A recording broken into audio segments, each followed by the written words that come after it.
कपड्यांचे, साड्यांचे हळदीचे डाग कसे काढायचे याच्याबद्दलचे खूप सारे व्हिडिओ आजपर्यंत तुम्ही ऑनलाईन नक्कीच बघितले असतील. खूप साऱ्या व्हिडिओंमध्ये वेगवेगळ्या टिप्स आणि ट्रिक्स हे हळदीचे डाग काढण्यासाठी सांगितले जातात. पण ह्या ट्रिक्स जेव्हा आपण घरी ट्राय करतो तेव्हा कपड्यांचे डाग जातातच असं नाही. बऱ्याच वेळी ह्या ट्रिक ज्या आहेत त्या फेक ठरतात आणि कपड्यांचे डाग जात नाही. माझ्या बाबतीत तरी असं खूप वेळा झालेलं आहे.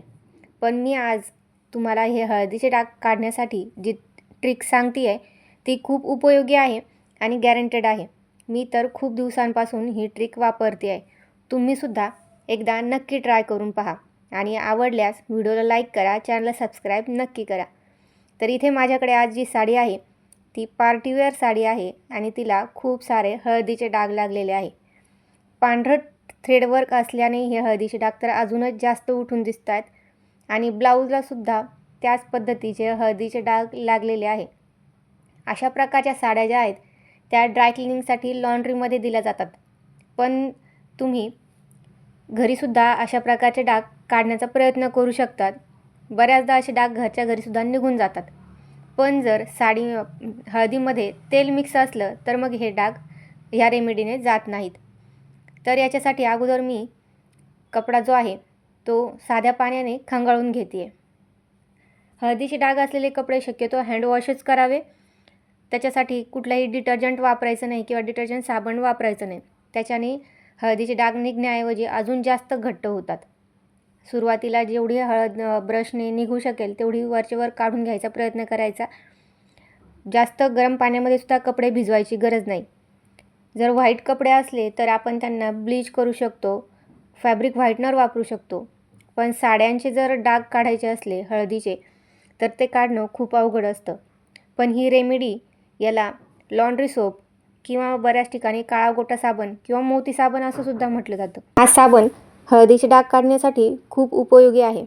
मी तरी आजपर्यंत या साबणाने खूप सारे हळदीचे डाग काढलेले आहेत. तुम्हीसुद्धा एकदा नक्की ट्राय करून पहा. बऱ्याच ठिकाणी लोकल मार्केटमध्ये सुद्धा हे साबण भेटतात आणि जर लोकल मार्केटमध्ये तुम्हाला जर भेटले नाही तर तुम्ही ॲमेझॉन किंवा फ्लिपकार्टवर सुद्धा ऑर्डर करू शकतात.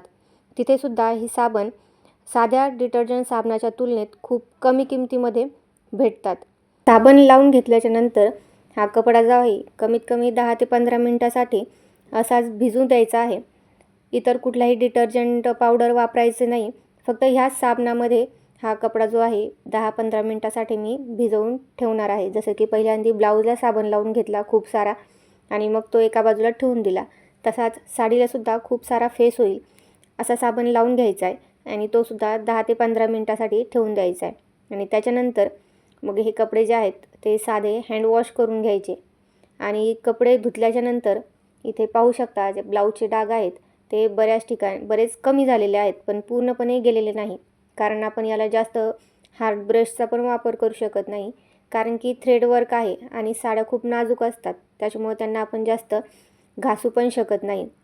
त्याच पद्धतीने मी सॉफ्ट ब्रश घेतलेला आहे आणि त्याच्यानेच हे साबण जे आहे साडी आहे ती घासत आहे जेणेकरून साडी खराब होणार नाही. आणि साबण घासून घेतल्याच्यानंतर साडी जी आहे ती अशी दिसत होती. हिचे हळदीचे डाग आहे ते बरेच कमी झाले पण पूर्णपणे गेलेले नाहीत. आता साडी साध्या पाण्याने पिळून घेतल्याच्यानंतर ड्रायरमध्ये काढून घेतली आणि मग उन्हामध्ये टाकली. उन्हामध्ये टाकताच जो हळदीचा रंग आहे तो हळूहळू उडायला सुरुवात होते. हळदीचे डाग असलेले कपडे कडक उन्हामध्ये जर वाळवलेत तर राहिलेले 10-15% डागसुद्धा खूप इझिली निघून जातात.